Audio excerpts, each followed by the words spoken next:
Kamu montir macam apa? Mobil ini rusak lagi setelah kamu periksa semalam. Ini memalukan. Saya terlambat rapat penting karena kamu kerja asal-asalan. Assalamualaikum sahabat 1000 kisah nyata. Hari itu, seorang CEO muda yang terkenal dengan sikap angkuh menghina montir desa yang ia anggap tidak berharga. Namun yang tidak ia tahu, penghinaan itu justru membuka pintu menuju pengkhianatan terbesar dalam hidupnya. Ketika mobilnya mogok untuk kedua kalinya dan sang montir kembali ia hina, pria itu berdiri tegak, menatapnya tajam, lalu berkata pelan, "Kalau kamu bukan pelakunya, bagaimana file negara bisa hilang tepat setelah mobilmu diakses?" Malam yang tenang berubah menjadi kegelapan penuh pelarian, tembakan, dan pengkhianatan dari orang terdekat. Inilah kisah ketika seorang CEO sombong jatuh berlutut oleh kebenaran yang tak pernah ia bayangkan. Sahabat, sebelum kita mulai ceritanya, mari semuanya untuk like, share, komen dari daerah mana kalian mendengarkan kisah ini, dan bagi pendengar pertama, selamat datang di channel 1000 Kisah Nyata. Jangan lupa subscribe channel ini ya, agar kamu tidak ketinggalan kisah-kisah penuh inspirasi yang menggetarkan hati lainnya. Kami doakan yang sudah like dan subscribe channel ini semoga rezekinya selalu mengalir deras, segala urusan selalu dipermudah, dan doanya semoga diijabah oleh Allah Subhanahu wa Ta'ala. Amin ya Rabbal Alamin. Jangan lupa juga tekan tombol loncengnya, agar kamu jadi orang pertama yang tahu saat video terbaru hadir. Sekarang mari kita mulai ceritanya. Langit senja mulai turun perlahan, meninggalkan warna jingga yang memudar menjadi ungu keabu-abuan di ufuk barat. Jalan raya yang sejak tadi padat kini berubah menjadi jalur panjang yang semakin sepi. Hanya sesekali terlihat truk tua melintas atau sepeda motor yang kembali pulang membawa hasil dari pasar kecil. Di balik kaca gelap sebuah mobil hitam mewah, seorang wanita muda duduk dengan posisi tegak. Wajahnya cantik namun dingin, ditambah sorot mata yang menuntut kesempurnaan dari segala hal yang menyentuh hidupnya. Wanita itu adalah Karin Adiputra. CEO muda yang namanya sudah beredar di berbagai majalah bisnis, dikenal sebagai pemimpin jenius yang berani mengambil keputusan cepat, namun juga terkenal karena satu hal yang tidak pernah ia akui: kesombongannya. Supir yang menyetir di depan memperhatikan suasana melalui kaca kecil di tengah. Ia tahu bahwa ia harus mengemudi tanpa kesalahan sedikit pun. Karin tidak pernah menerima penjelasan. Ia hanya menerima hasil. Dan hasil itu harus sempurna.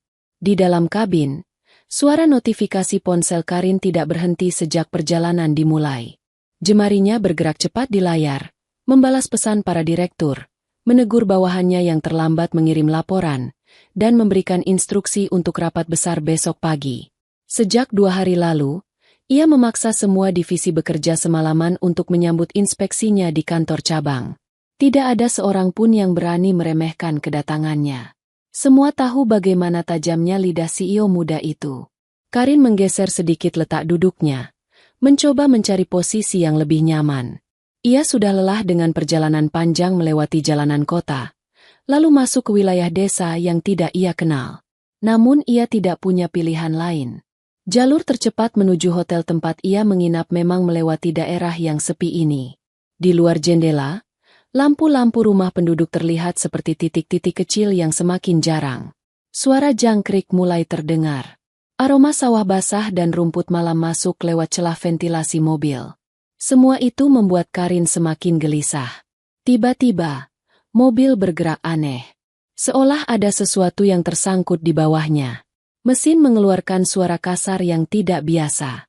Karin mengangkat wajahnya. "Pak, kenapa mobilnya goyang begitu?"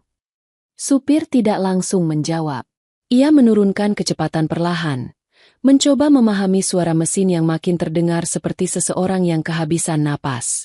Beberapa detik kemudian, mobil benar-benar berhenti. Bukan karena rem, bukan karena supir mengatur, tapi karena mesinnya mati total. Seluruh lampu dashboard berwarna merah menyala bersamaan, seperti tanda bahaya yang tidak mau berkompromi. Karin menutup mata sejenak, lalu membuka kembali dengan napas berat.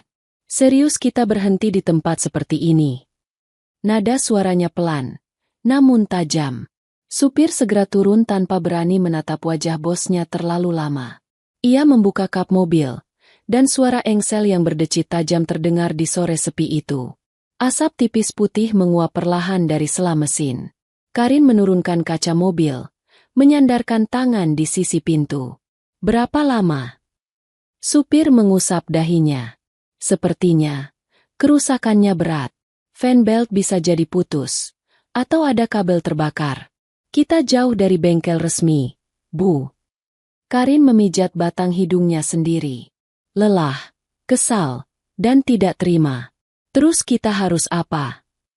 Di desa ini ada bengkel kecil, Bu. Saya tadi lihat saat melintas. Mungkin kita bisa panggil montir dari sana. Karin menatapnya dalam-dalam, seolah menimbang apakah supir itu sedang bercanda atau benar-benar tidak punya pilihan lain. Ya sudah, hubungi siapapun yang bisa datang. Saya tidak mau terjebak di sini sampai malam. Supir mengangguk cepat, mengambil ponsel dari sakunya dan berjalan sedikit menjauh untuk mencari sinyal. Karin kembali menyandarkan tubuhnya, kini lebih gelisah. Ia menatap keluar jendela.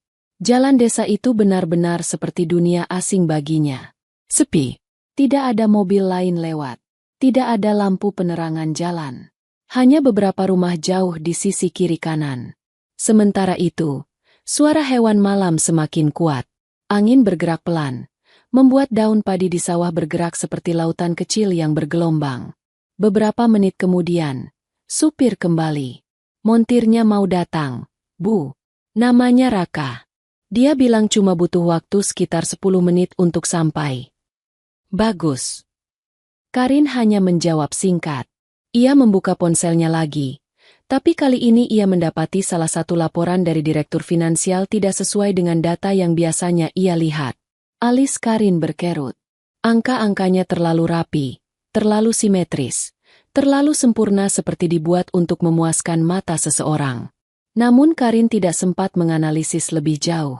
Karena suara motor tua terdengar dari kejauhan. Lampunya kecil dan kuning. Suaranya keras seperti memaksa mesin bekerja lebih keras dari kemampuan aslinya. Motor itu berhenti di dekat mobil Karin. Dari atasnya, seorang pria turun dengan langkah santai. Ia memakai jaket lusuh warna abu yang sudah pudar. Celananya penuh noda oli dan tanah kering. Sepatunya sudah aus. Bagian depannya terkelupas. Wajahnya ditempa matahari, membuat kulitnya kecoklatan. Kedua tangannya hitam oleh minyak yang sudah mengering. Tapi ada sesuatu pada tatapannya yang membuat orang sulit mengabaikan. Tatapan tenang. Tidak minder. Tidak gugup. Itulah Raka. Montir dari bengkel kecil di desa itu. Supir segera menghampiri dan memberi penjelasan. Raka hanya mengangguk sekali, lalu berjalan ke arah kap mobil yang masih terbuka. Tanpa banyak bicara, ia langsung bekerja. Karin mengamati dari balik kaca. Sesekali ia mengangkat alis, memandangi cara kerja pria itu. Gerakan Raka tidak lambat, namun juga tidak terburu-buru.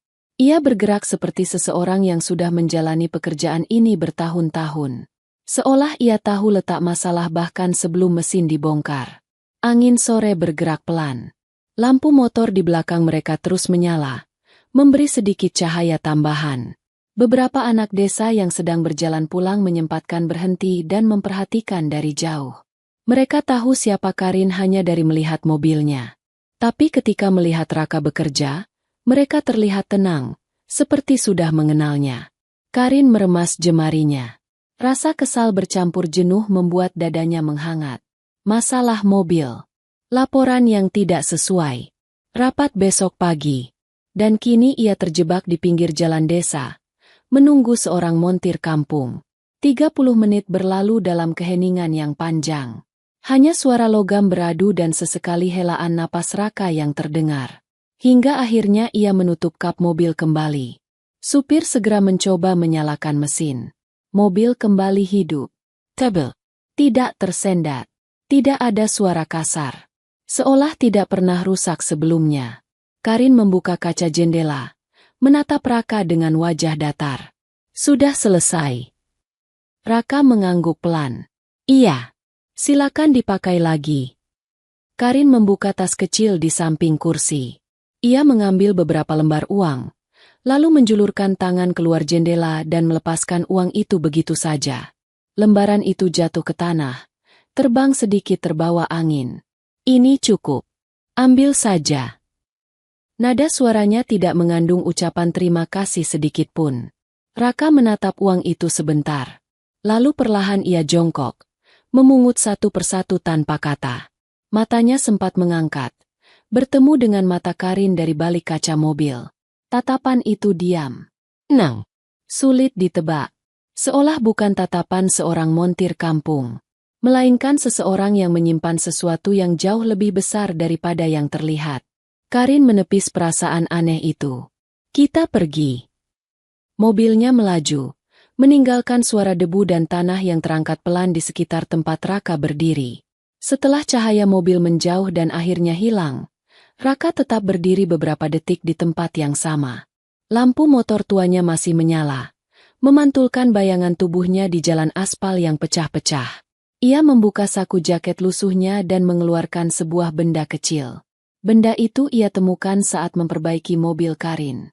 Benda yang tidak seharusnya ada di sana. Bentuknya kecil, berwarna hitam, dengan lampu indikator merah yang berkedip sangat halus. Alat penyadap. Raka menatapnya lama, lalu tersenyum tipis. Aku tahu ada yang tidak beres. Hembusan angin malam melewati wajahnya. Ia memasukkan alat itu ke dalam sakunya lagi, lalu mematikan lampu motor dan menatap ke arah jalan yang baru saja dilalui mobil Karin. Malam itu, di tengah jalan desa yang sunyi, petualangan yang jauh lebih besar baru saja dimulai. Pagi itu, matahari baru naik setengah lingkaran ketika Karin berdiri di depan jendela hotelnya. Cahaya keemasan memantul di lantai marmer, namun kehangatannya sama sekali tidak menyentuh hatinya. Malam yang panjang membuat kepalanya terasa berat. Ia sempat tertidur sebentar, namun pikirannya terus dipenuhi dengan angka laporan keuangan, rencana rapat, dan bayangan mobilnya yang tiba-tiba mati di tengah desa gelap. Karin merapikan blazer hitam yang membingkai tubuhnya dengan sempurna. Ia menatap pantulannya sendiri di cermin besar hotel, memastikan semuanya rapi. Rambutnya disisir rapi ke belakang, bibirnya diberi sedikit warna merah muda, dan sorot matanya kembali tajam seperti biasanya. Tidak ada satupun yang menandakan bahwa semalam ia terjebak di pinggir jalan dan harus bergantung pada seorang montir desa. Ia tidak suka merasa lemah. Dan pagi ini ia berniat mengusir semua rasa kesal itu dengan kembali menguasai situasi. Supir sudah menunggu di depan hotel. Begitu Karin keluar, ia langsung membuka pintu mobil untuk bosnya itu. Karin duduk tanpa sepatah kata, sibuk membuka laptop dan memeriksa data rapat yang akan dimulai sejam lagi. Mobil melaju dengan mulus melewati jalan kota kecil yang mulai ramai. Namun tidak sampai 10 menit. Karin merasakan sesuatu yang tidak ia suka. Mobil itu bergerak aneh, sama seperti kemarin. Ada getaran kecil. Ada suara halus dari mesin. Indikator acak muncul sebentar lalu padam. Pak, Karin menatap supirnya dari belakang. Mobilnya kenapa lagi? Supir menelan ludah. Tadi waktu mencoba tidak ada masalah. Bu, mungkin. Suara mesin mendadak menggeram kasar. Lalu mati. Tiba-tiba, di tengah jalan, di jam sibuk pagi, orang-orang menoleh. Motor-motor yang melaju harus menghindar. Mobil di belakang membunyikan klakson panjang. Karin meremas keras laptopnya. Pak, jangan bilang ini rusak lagi. Supir sudah turun. Ia membuka kap mobil sementara klakson dari belakang semakin keras. Karin turun dari mobil, berdiri di sisi trotoar dengan wajah yang berubah tegang. Napasnya berat. Emosinya naik perlahan seperti api kecil yang mulai menyambar bensin. Beberapa pedagang kaki lima melihatnya. Beberapa mahasiswa yang lewat bahkan saling berbisik. CEO muda, mobil mewah, dan mogok di tengah jalan kota kecil. Sebuah penghinaan yang tidak pernah ia terima sebelumnya. Supir kembali mendekat. Bu, saya tidak tahu apa yang terjadi. Ini kerusakannya bukan seperti semalam. Karin menoleh dengan cepat. Maksud kamu apa? Supir menunduk. Mesin seperti ada yang mengganggu sistemnya dari dalam. Ini bukan rusak biasa. Karin mengepalkan jemari. Ia benar-benar merasa diejek oleh keadaan. Panggil montir itu. Siapa namanya? Raka. Supir mengangguk dengan wajah tertekan. Ia segera menelpon. Dan yang membuat situasinya semakin gawat. Raka bilang ia bisa datang. Tapi butuh waktu karena ia masih di desa. Karin berdiri di tepi jalan. Mendengarkan klakson yang tidak berhenti dari arah belakang. Ia merasakan tatapan orang-orang di sekitarnya. Tatapan penasaran, tatapan heran, bahkan beberapa tatapan yang seolah berkata, "Kasihan, mobil mewah tapi rusak juga." Lidah Karin seperti terlipat oleh kemarahan yang ia tahan. Jantungnya berdetak cepat. Ia benci diperhatikan. Ia benci terlihat kacau. Ia benci menunggu. Dan ia terutama benci merasa tidak berkuasa. 15 menit kemudian, suara motor tua itu akhirnya terdengar. Raka muncul dari tikungan jalan, masih dengan jaket lusuh dan rambut yang sedikit berantakan. Mobil mewah Karin yang menghalangi jalan langsung menjadi pusat perhatian. Raka memarkir motornya dan berjalan mendekat. Tidak tergesa-gesa, tidak tertekan oleh klakson. Tidak terganggu oleh pandangan orang-orang. Karin melihatnya dan langsung melangkah maju. Nada suaranya meledak tanpa ia tahan lagi. "Kamu!" Karin menatap Raka tajam. "Kamu montir macam apa? Mobil ini rusak lagi setelah kamu perbaiki semalam." Raka hanya berdiri diam beberapa detik. Ia tidak langsung membalas. Pandangan matanya tetap tenang. Beberapa orang yang menonton dari kejauhan mulai berbisik. Sebagian memandangi Karin dengan tatapan canggung. Sebagian memandangi Raka seolah menunggu drama. Karin melanjutkan. "Ini memalukan. Saya terlambat rapat penting karena kamu kerja asal-asalan. Kamu pikir saya tidak punya hal lain yang harus saya urus selain menunggu kamu datang dari desa?" Supir menahan napas. Jelas takut situasi makin panas. Raka tetap tidak berkata apapun. Ia menunduk sedikit, bukan sebagai tanda takut, tapi sebagai tanda menghargai situasi yang semakin ramai. Kemudian ia berjalan ke arah kap mesin. Perlahan ia buka penutupnya. Perlahan ia memeriksa bagian dalam. Perlahan ia menyentuh kabel, baut, dan panel. Semuanya berlangsung hampir seperti gerakan meditasi. Tenang dan sangat lambat. Seperti ia sedang menenangkan amarah yang menyala di belakangnya. Namun Karin tidak tahan. "Kamu dengar saya atau tidak?" Nada suaranya naik 1 oktav. "Kamu ini montir atau apa? Kerjamu kacau. Kemarin kamu buat mobil saya normal tapi ternyata rusak lagi pagi ini. Kamu membuat saya terlihat bodoh di depan semua orang." Raka menutup kap mobil perlahan. Ia menatap Karin lama. Sangat lama. Dan untuk pertama kalinya sejak semalam, wajahnya berubah. Bukan marah, bukan tersinggung, bukan tersenyum, namun datar. Seolah ada pintu baru yang terbuka dalam dirinya. Ia mendekat 2 langkah. Jarak mereka kini hanya selebar lengan. Dan dengan suara pelan namun begitu menusuk, Raka berkata, "Ada hal yang harus kamu dengar." Karin mengerutkan kening. "Kalau kamu mau minta maaf." "Aku tidak minta maaf." Suara Raka datar, tetapi tegas, dan jauh lebih dingin dari amarah Karin. Orang-orang yang berkumpul mulai mendekat sedikit. Penasaran apa yang terjadi. Raka menatap Karin lurus-lurus, tanpa gentar sedikit pun. "Kamu yakin bukan kamu yang menghapus file Operation Hydra dari mobilmu semalam?" Karin terdiam. Wajahnya berubah. Bibirnya sedikit terbuka. Nama itu, Operation Hydra, tidak mungkin diketahui sembarang orang. Raka melanjutkan tanpa memberi jeda untuk Karin bernapas. "Kamu juga belum tahu kan kalau laporan keuangan palsu itu sudah bocor ke kompetitor? Atau rencana merger ilegal kamu yang sedang diawasi pemerintah?" Karin memegang tasnya lebih erat. Jantungnya berdegup kencang hingga terasa di leher.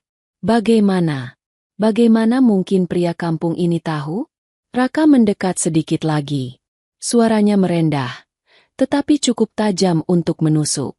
"Kalau kamu bukan pelakunya, lalu siapa?" Karin melangkah mundur setengah langkah. Untuk pertama kalinya pagi itu, ia merasakan dingin menyentuh tulang belakangnya. "Ah, apa maksudmu?" Raka menatapnya tanpa berkedip. "Masukkan aku ke kantormu hari ini." Suaranya semakin dalam. "Buat aku menjadi pegawai di sana." Karin menghela napas cepat. "Kamu siapa sebenarnya?" Raka memotong kalimatnya. "Kalau kamu tidak ingin rahasiamu hilang bersama karirmu, jangan banyak bicara. Ajak aku masuk." Karin terpaku. Dunia di sekelilingnya seolah berhenti bergerak. Klakson. Tatapan orang. Panas matahari. Semua hilang. Yang tersisa hanya suara Raka. Dan ketakutannya sendiri. Pintu mobil kantor tertutup perlahan begitu Karin dan Raka turun di halaman gedung cabang Adiputra Group. Bangunan itu tinggi, berwarna putih abu, dengan kaca-kaca besar yang memantulkan cahaya matahari. Dari luar, gedung itu terlihat kokoh, modern, dan rapi. Namun di mata Raka, hal itu justru menjadi bayangan besar yang menyimpan banyak lubang rahasia. Karin berjalan cepat mendahului, meski langkahnya sedikit gemetar. Setiap suara sepatu hak tinggi yang mengetuk lantai membuat hatinya berdegup semakin cepat. Ia tidak bisa berhenti mengingat kalimat Raka tadi pagi. Kata-kata yang menusuk, yang seharusnya mustahil diketahui seorang montir dari desa kecil. Operation Hydra, laporan keuangan palsu, rencana merger ilegal. Itu semua rahasia tingkat tinggi yang hanya diketahui segelintir orang, termasuk dirinya, dan dua direktur keper. Karin berhenti sejenak, menarik napas dalam. Ia tidak boleh membuat kesimpulan terlalu cepat. Tapi rasa dingin tetap merambat naik di tengkuknya. Di belakangnya, Raka berjalan pelan, seperti seseorang yang sedang menghafal setiap sudut ruangan dengan sekali lihat. Tatapannya tenang, fokus, penuh perhitungan. Tidak ada rasa canggung, tidak ada rasa takut. Justru ia terlihat seperti seseorang yang sudah sangat mengenal suasana seperti ini. Begitu mereka memasuki lobi utama, para karyawan langsung menghentikan aktivitasnya. Beberapa menunduk memberi salam kepada CEO muda mereka. Namun tatapan mereka berubah aneh ketika melihat Karin datang dengan seorang pria berseragam lusuh penuh noda oli. "Bu Karin," bisik seorang staf. Matanya melirik ke arah Raka. "Montirkah itu?" tanya staf lainnya pelan. Karin tidak peduli. Ia terlalu sibuk menenangkan napasnya sendiri. Namun, berbeda dengan Karin, Raka justru terlihat tenang menghadapi puluhan mata yang memperhatikannya. Lift terbuka dan mereka masuk berdua. Begitu pintu lift menutup, Karin memecah keheningan. "Jelaskan cepat," katanya tanpa menoleh. "Bagaimana kamu tahu semua itu?" Raka menyandarkan punggungnya ke dinding lift. Tatapannya lurus ke angka-angka yang berubah tiap lantai. "Aku memeriksa mobilmu semalam," jawabnya pelan. "Dan aku menemukan alat penyadap. Dipasang sangat rapi. Bukan buatan amatir." Dada Karin terasa ditarik dari dalam. "Tidak mungkin. Siapa yang berani?" Raka menoleh sedikit. "Seseorang yang tahu jalur kamu. Seseorang yang punya akses. Seseorang yang ingin kamu jatuh." Lift berhenti di lantai 15. Pintu terbuka, memperlihatkan lorong panjang dengan karpet merah. Ruangan direksi berada di ujung lorong itu. Karin keluar tanpa berkata apa-apa lagi. Ia hanya terus berjalan cepat, seolah ingin melarikan diri dari kebenaran. Sementara Raka berjalan di belakangnya, memperhatikan setiap kamera, setiap pintu, setiap tanda di dinding. Setiap langkah memberi petunjuk. Setiap detik memperkuat dugaannya. Begitu mereka tiba di depan ruang direksi finansial, tiba-tiba Karin berhenti. Ia berdiri terpaku, memandangi pintu ruangan itu dengan wajah kaku. Ada perasaan tidak nyaman yang susah ia jelaskan. Sesuatu yang mengingatkannya pada hal-hal yang selama ini ia abaikan.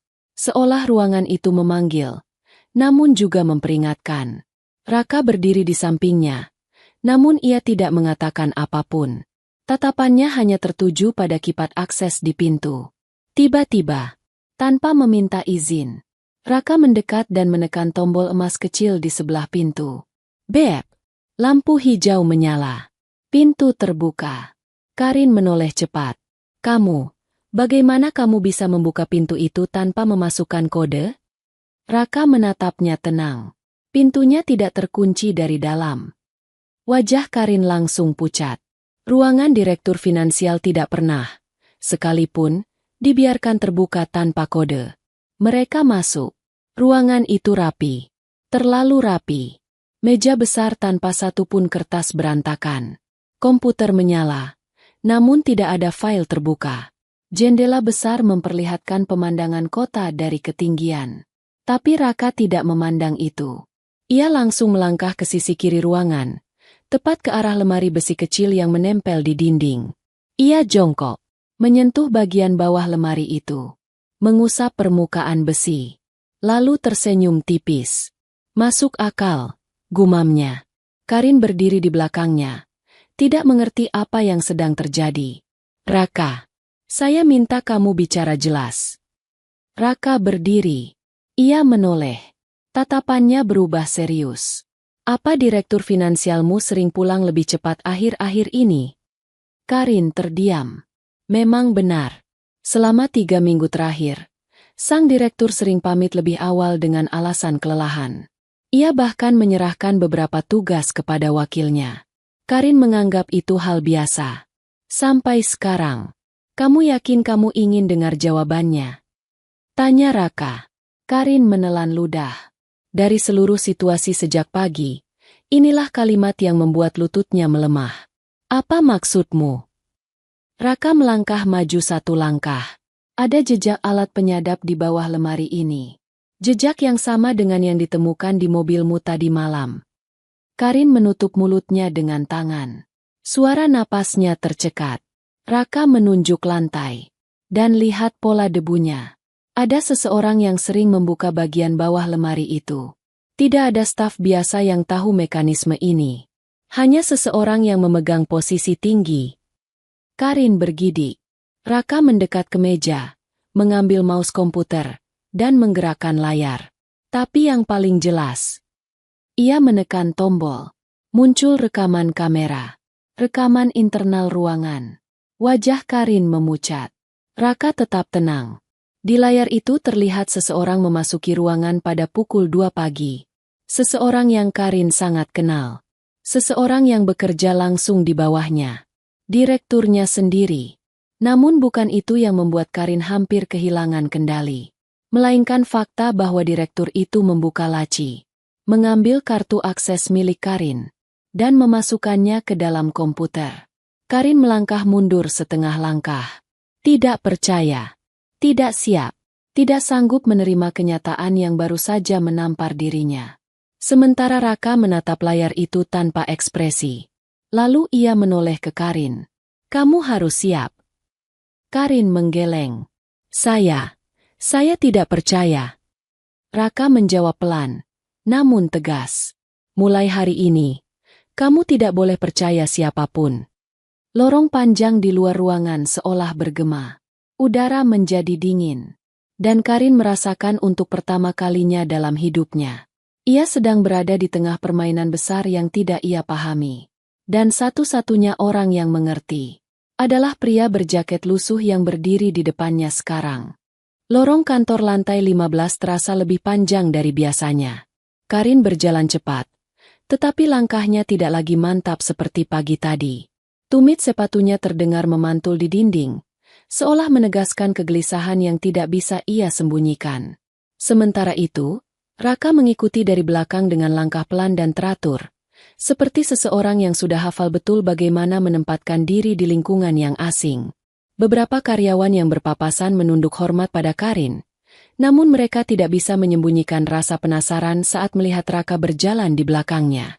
Wajah lusuh, jaket penuh noda, dan sepatu aus itu tampak sangat jauh dari standar pekerja kantor modern.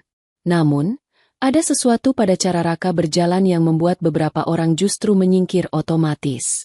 Bukan karena penampilannya, tapi karena auranya. Ia tidak terlihat seperti orang asing yang tersesat. Ia terlihat seperti seseorang yang tahu persis apa yang ia cari. Karin membuka pintu ruang meeting kecil, memastikan tidak ada orang yang mengikuti mereka.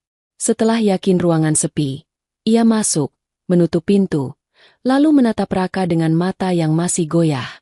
Apa yang kamu tunjukkan tadi? Karin menahan napas. Itu tidak masuk akal. Raka berdiri sambil menyandarkan satu tangan di sisi meja, seperti seseorang yang sedang menunggu pengakuan. Tapi kamu melihatnya sendiri, jawabnya pelan. Saya tahu. Karin menunduk, menggenggam kedua tangannya. Tapi direktur finansial saya sudah bekerja selama 5 tahun. Dia orang yang paling saya percaya. Raka tidak menanggapi langsung. Ia menatap wajah Karin cukup lama hingga wanita itu merasa tidak nyaman. Kamu percaya karena kamu ingin percaya, kata Raka akhirnya. Bukan karena dia layak dipercaya. Karin merasakan jantungnya berdegup pelan, teratur, namun berat. Lalu apa maksudnya ia gunakan kartu akses saya tengah malam? Dan apa hubungan dengan alat penyadap di mobil?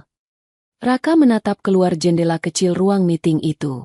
Langit kota tampak cerah, tetapi sesuatu di mata Raka tidak pernah cerah sejak mereka masuk kantor. Menjebak seseorang tidak pernah dimulai secara frontal, katanya. Biasanya, dimulai dari hal-hal kecil. Karin menoleh. Seperti apa? Seperti memastikan kamu terlihat terlibat dalam sesuatu yang ilegal. Raka melipat tangan. Operation Hydra, merger ilegal, laporan keuangan palsu. Semuanya bisa diarahkan pada satu orang. Kamu. Karin menelan ludah. Raka melanjutkan. Seseorang berusaha agar semua bukti mengarah padamu. Dan jika berhasil, kamu akan kehilangan jabatan. Mungkin, lebih dari itu. Karin memejamkan mata sebentar. Bukan karena ingin menahan tangis, tetapi karena ada rasa takut yang naik sampai ke tenggorokannya. Masa depannya, namanya, reputasinya, semuanya dipertaruhkan tanpa ia sadari.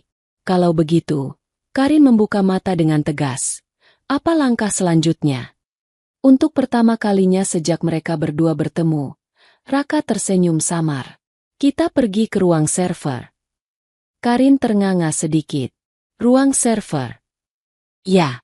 Karena seseorang yang menanam alat penyadap di mobilmu pasti meninggalkan jejak digital. Dan ruang server adalah tempat semua akses keluar masuk tersimpan. Karin menahan diri untuk tidak bertanya lebih jauh. Ia masih belum mengerti bagaimana seorang montir kampung bisa berbicara seolah ia bekerja sebagai ahli keamanan tingkat tinggi.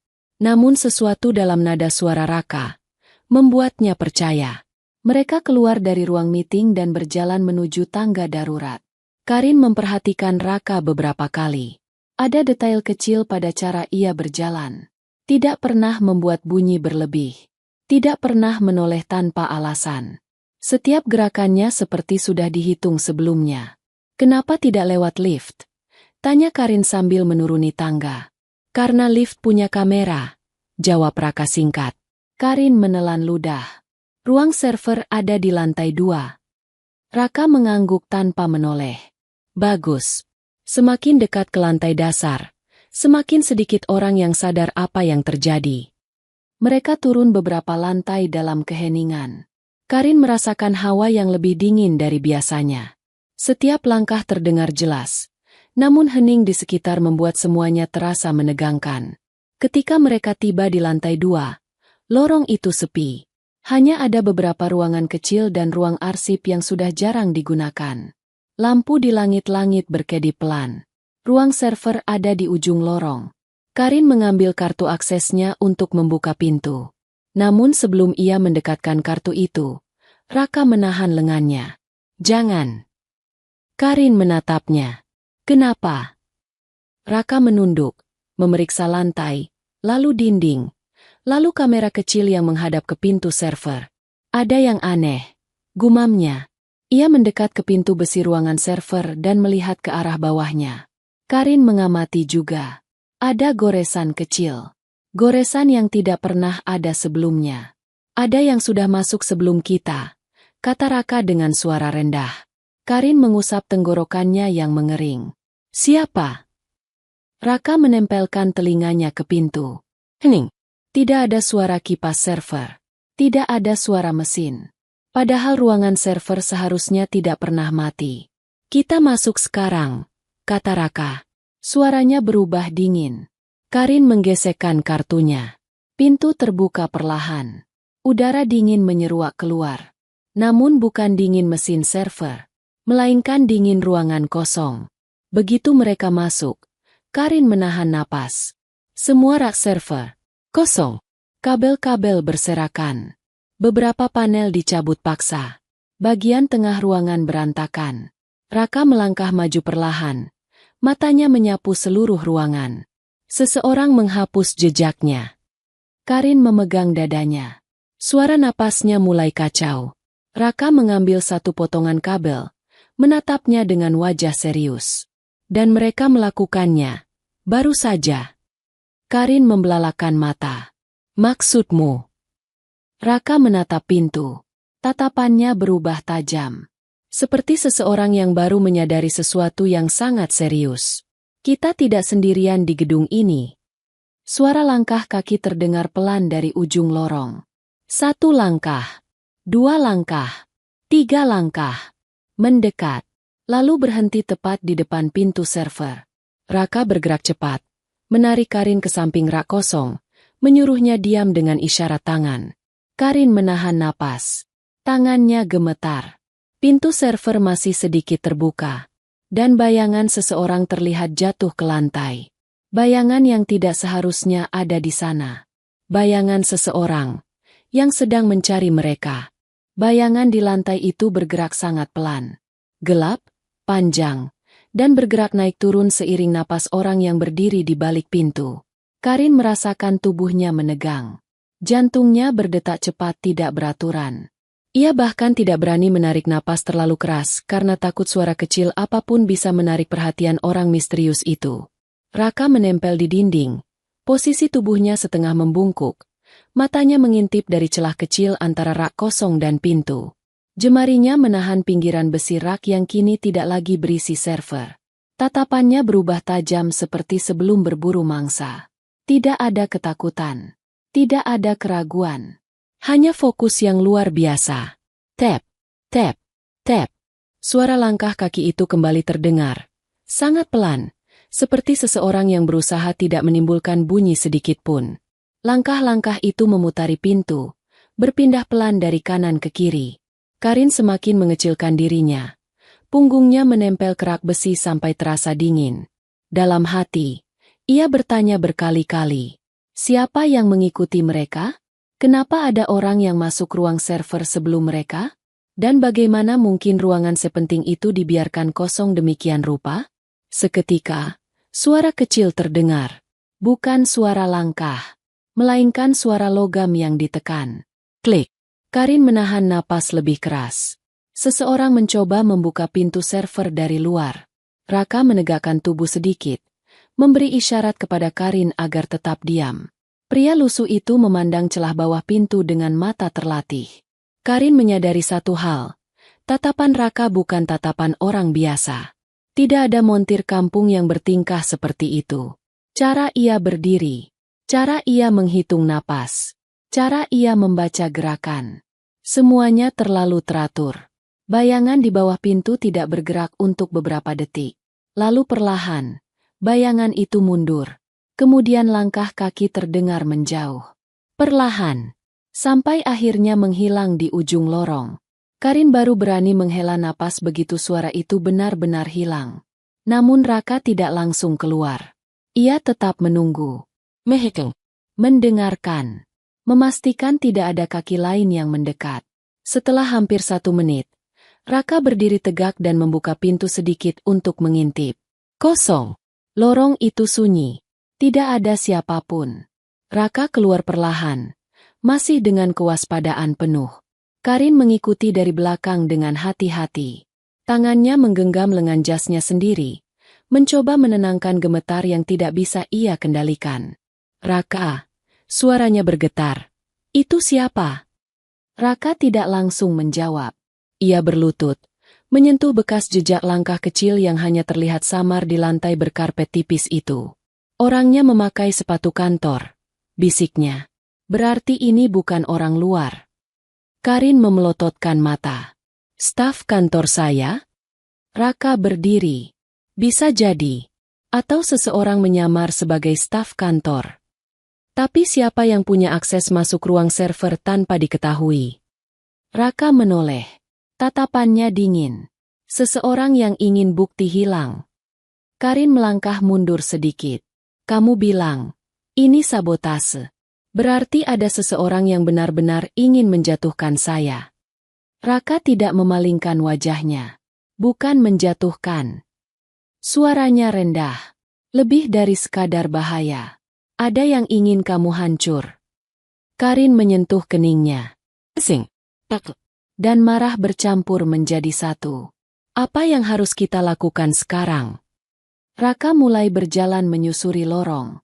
Pertama, kita harus periksa akses server yang terakhir digunakan. Jejak digital tidak bisa dihapus secepat itu, kecuali orang itu benar-benar ahli. Karin mengejar langkahnya. Tapi servernya sudah dicabut semua.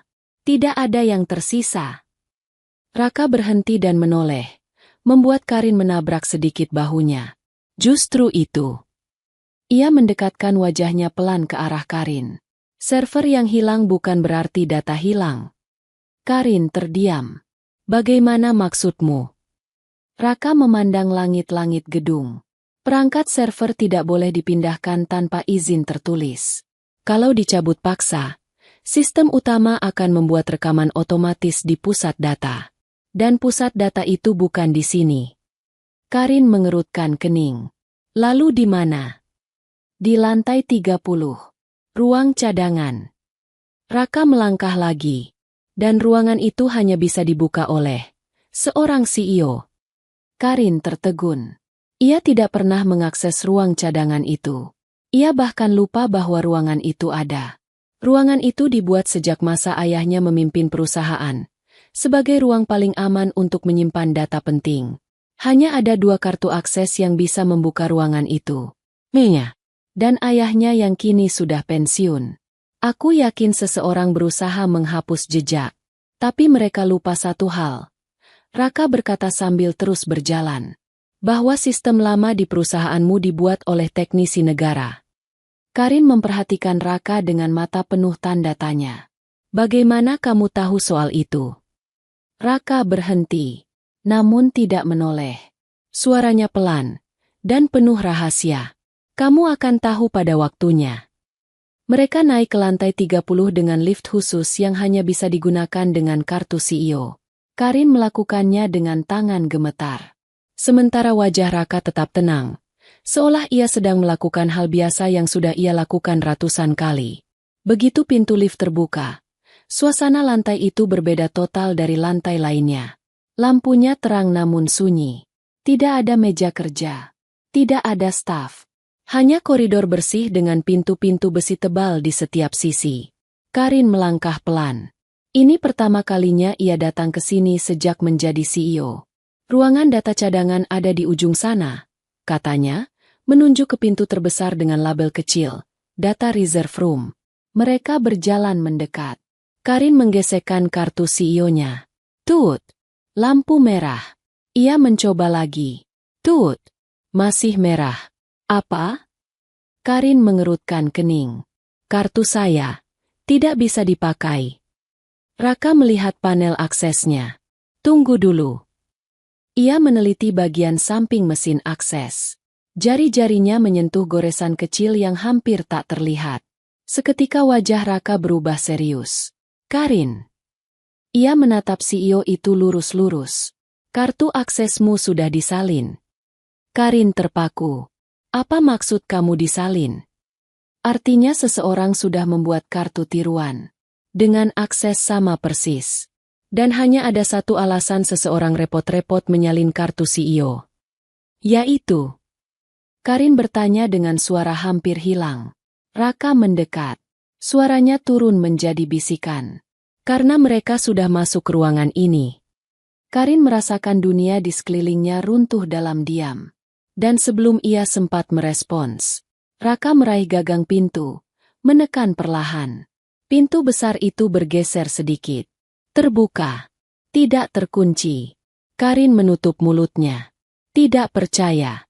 Dan ketika pintu itu terbuka lebih lebar, bau tajam dari kabel terbakar langsung menyambar hidung mereka.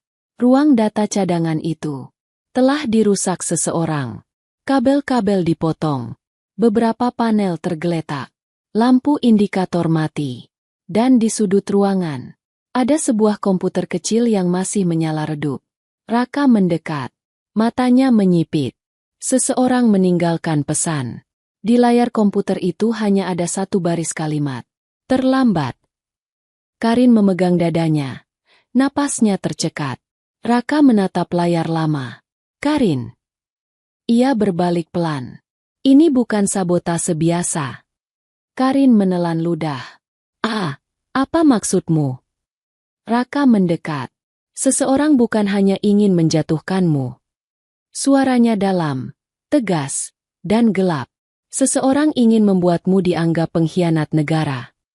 Udara di dalam ruang data cadangan itu terasa jauh lebih berat daripada udara di lantai manapun di gedung tersebut. Bukan karena panas.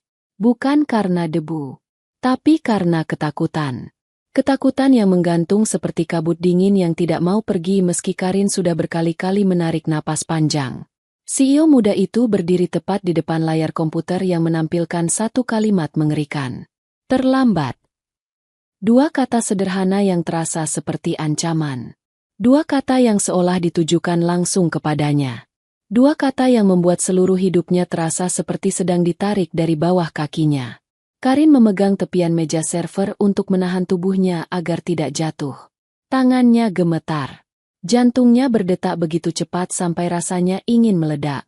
Raka, siapa yang melakukan semua ini? Suara Karin pecah. Dan kenapa harus saya? Raka berdiri di sisi kanan ruangan, memeriksa kabel-kabel yang terpotong. Tak ada satupun emosi di wajahnya. Ia bergerak dengan perlahan, penuh perhitungan, seolah sedang membaca sebuah pesan tersembunyi di balik potongan kabel itu. Kamu tanya kenapa kamu? Kata Raka tanpa menoleh. Karena kamu adalah wajah perusahaan ini. Karin mengerjap. Maksudmu? Jika seseorang ingin mengacaukan perusahaanmu, menjatuhkan reputasi perusahaan, menghancurkan kepercayaan investor, Raka berjalan mendekat ke panel server lain. Mereka harus menjatuhkan orang yang paling terlihat. Ia berbalik, menatap Karin. Dan itu kamu. Karin menelan ludah. Ia tidak pernah merasa sekecil ini seumur hidupnya. Tidak pernah merasa sedekat ini dengan kehancuran. Ini. Semua dilakukan direktur finansial saya. Karin bertanya pelan. Penuh harap jawaban itu adalah, tidak. Namun Raka hanya menghela napas. Saya belum bisa memastikan dia dalangnya. Ujarnya. Tapi dia pasti terlibat. Entah sebagai pelaku, atau pion. Karin merasakan dunia kembali berguncang. Pion? Direktur kepercayaannya? Seseorang yang ia anggap paling aman? Kalau begitu, siapa dalang sebenarnya? Karin berbisik. Raka tidak langsung menjawab. Ia berjalan ke tengah ruangan, tempat sebuah panel server terbuka dan kabel-kabel dicabut dengan kasar. Ia jongkok, menyentuh bekas potongan itu, lalu mengangguk kecil. Orang ini tidak hanya ingin data hilang, katanya. Ia ingin arahnya mengarah kepadamu. Karin menatapnya tanpa kedip. Ada satu hal yang harus kamu tahu. Raka berdiri dan melipat tangannya. Sistem server lama perusahaanmu terhubung langsung ke jaringan pemerintah. Jadi jika ada data manipulatif yang bocor keluar, itu dianggap tindakan kriminal tingkat tinggi. Karin menutup mulutnya. Napasnya tercekat. Allah. Ia tidak sadar menyebut nama Tuhan dengan suara pelan dan putus asa. Raka mendekat 2 langkah. Karin. Nada suaranya tenang, namun tegas. Kamu dalam bahaya bukan lagi sebagai CEO, tapi sebagai warga negara. Karin memelototkan mata. Raka, tolong jangan membuat saya semakin panik. Bukan itu tujuanku. Raka merendahkan suara. Aku hanya ingin kamu sadar bahwa permainan ini jauh lebih besar dari dunia kantor biasa. Karin mundur dan bersandar di meja. Jadi, apa yang harus saya lakukan? Ia membisikkan kalimat itu seperti seseorang yang kehilangan arah. Raka menatapnya lurus-lurus. Untuk pertama kalinya, ada sedikit kelembutan di matanya. Kamu lakukan satu hal saja. Ia mencondongkan tubuh. Percaya sama saya. Karin tersentak pelan. Percaya? Pada pria yang kemarin malam ia hina? Pada montir desa yang tiba-tiba tahu semua rahasia perusahaan? Pada seseorang yang masuk ke hidupnya tanpa permisi? Namun, apa lagi pilihannya? Ia kini berdiri sendirian di tengah hutan kebohongan. Semua orang mungkin terlibat. Tidak ada yang bisa ia percaya. Kecuali pria ini. Pria yang entah bagaimana tahu apa yang terjadi jauh sebelum ia menyadarinya. Karin menghela napas panjang. Baik. Saya percaya. Tapi katakan apa langkah kita selanjutnya. Raka memandang layar komputer yang sudah mati itu. Kita cari server baru. Karin mengerutkan dahi. Baru? Di mana? Siapapun pelakunya memindahkan server ke tempat lain. Raka melangkah menuju pintu. Dan orang seperti itu tidak akan membuang data sepenting itu. Mereka akan menyimpannya sebagai senjata. Karin mengejar langkahnya. Senjata. Untuk menyerang saya. Raka menjawab tanpa menoleh. Untuk membuatmu terlihat bersalah. Mereka keluar dari ruang data cadangan dan kembali ke lorong sunyi lantai 30. Lampu-lampu putih memantulkan bayangan mereka di lantai marmer, membuat suasana semakin tegang. Tapi bagaimana kita mencari servernya? Karin bertanya. Raka berhenti. Ia menatap sebuah kamera kecil di langit-langit. Lalu tersenyum samar. Karena satu hal, Karin. Ia menatap Karin dengan mata tajam. Orang yang mengambil server itu tidak sadar bahwa ada kamera lain yang masih aktif. Karin mengangkat dagu. Di mana? Raka menunjuk ke atas, tepat ke ventilasi udara di sudut langit-langit. Kamera cadangan. Lupa dimatikan sejak gedung ini direnovasi. Dan tidak ada yang tahu itu masih menyala. Karin merasakan napasnya kembali tersendat. Lalu, bagaimana kita mengaksesnya? Raka tersenyum tipis. Senyum yang tidak pernah ia tunjukkan sebelumnya. Senyum yang bukan milik seorang montir kampung. Kita ke ruang kontrol keamanan. Karin melangkah maju, namun lalu berhenti. Tunggu, katanya pelan. Bukankah ruang kontrol keamanan ada di lantai 1? Dan selalu dijaga 2 satpam. Ya. Raka mengangguk. Namun pagi ini hanya ada 1. Karin menyipitkan mata. Bagaimana kamu tahu? Raka menatapnya lama, lalu menjawab tanpa perasaan. Karena aku sudah mengawasi mereka sejak tadi malam. Karin membeku. Lidahnya kering. Tubuhnya dingin. Dan pikirannya mulai menyambungkan teka-teki. Raka. Suaranya hampir hilang. Kamu ini, sebenarnya siapa? Raka menatap Karin tajam. Namun kali ini, ia tidak menjawab. Ia hanya berkata satu kalimat. Kalau kamu ingin tetap hidup, jangan tanya itu dulu. Karin menelan ludah. Raka menghirup napas dalam. Sekarang ikut. Kita harus mengambil rekaman cadangan itu, sebelum orang lain menemukannya. Dan untuk pertama kalinya sejak hari itu dimulai, Karin mengikuti Raka bukan karena ancaman. Bukan karena terpaksa, tapi karena ia merasakan sesuatu yang mengerikan. Ia tidak akan selamat kalau tidak bersama pria ini. Lantai 1 gedung Adiputra Group biasanya ramai pada pagi hari. Para staf keluar masuk, satpam menyapa rekan kerja, dan suara mesin absensi selalu terdengar setiap beberapa menit. Namun hari itu berbeda. Lorong menuju ruang kontrol keamanan terasa lebih sunyi dari biasanya. Tidak ada suara obrolan. Tidak ada tawa. Bahkan tidak ada langkah kaki lain selain langkah Karin dan Raka. Karin berjalan tepat di belakang Raka. Meski ruangan itu tidak terlalu jauh, setiap langkah yang mereka ambil terasa panjang dan penuh tekanan. Seolah seluruh gedung menahan napas dan mengawasi mereka dalam diam. Pintu ruang kontrol berada di ujung lorong, berwarna abu tua, dengan jendela kecil di bagian atasnya. Dari luar, Cahaya monitor berkedip perlahan, menandakan ruangan itu aktif. Namun hanya ada satu hal yang membuat Karin semakin gelisah. Hening. Benar-benar hening. Raka berhenti beberapa langkah sebelum pintu dan mengangkat tangan pelan, memberi isyarat kepada Karin untuk tidak bersuara. Karin menelan ludah dan mengangguk. Suara. Karin mencoba mendengarkan. Tidak ada. Tidak ada satpam berbicara. Tidak ada bunyi kertas. Tidak ada suara kursi digeser. Raka mendekatkan telinganya ke pintu. Tepat beberapa detik kemudian, ia mengangkat alis sedikit. Ada orang di dalam, bisiknya. Satu orang. Karin merasa lututnya melemah. Satpam. Raka menggeleng pelan. Bukan. Satpam tidak akan mati-matian menahan napas seperti itu. Karin membelalakan mata. Dia menunggu kita. Raka tidak menjawab. Ia hanya menggenggam handle pintu perlahan, menguji apakah terkunci. Klik. Tidak terkunci. Pria lusuh itu menarik napas pendek, lalu membuka pintu dengan sangat perlahan, hanya beberapa sentimeter dulu. Cahaya monitor menyala terang menyentuh wajahnya. Dari celah sempit itu, ia mengintip masuk. Karin bisa melihat satu hal. Punggung seseorang duduk di kursi operator, menghadap deretan monitor. Punggung itu tidak bergerak, tidak menoleh. Terlalu tenang. Raka menutup pintu lagi dengan sangat perlahan. Karin, katanya pelan, kalau aku bilang lari, kamu harus lari ke arah lift paling dekat. Jangan lihat ke belakang. Karin menahan napas.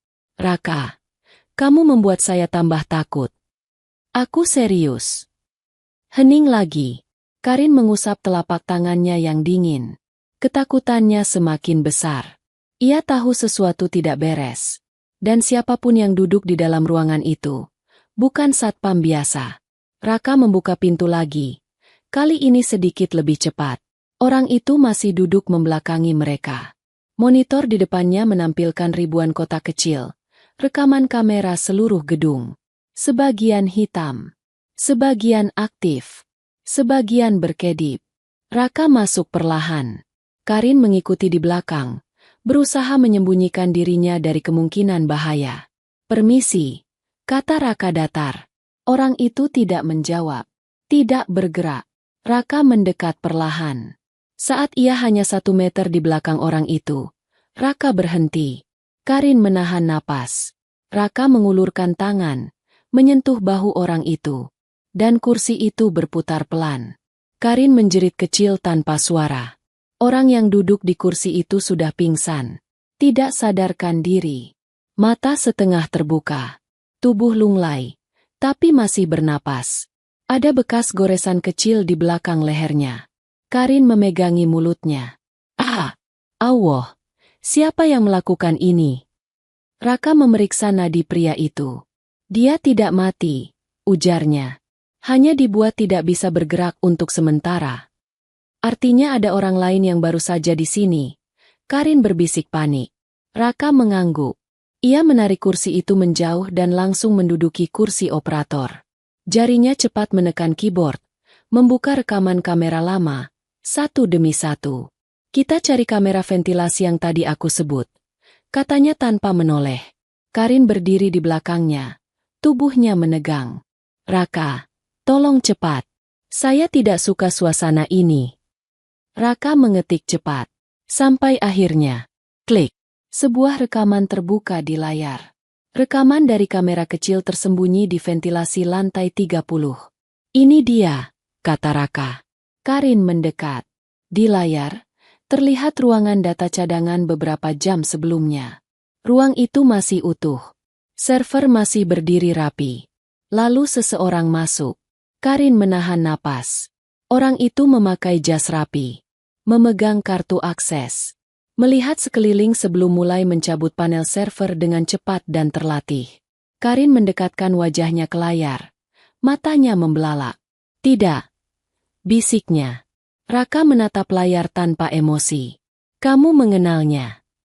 Karin mengangguk pelan. Hampir tidak bisa bicara. Dia. Suaranya pecah. Dia wakil direktur operasional saya.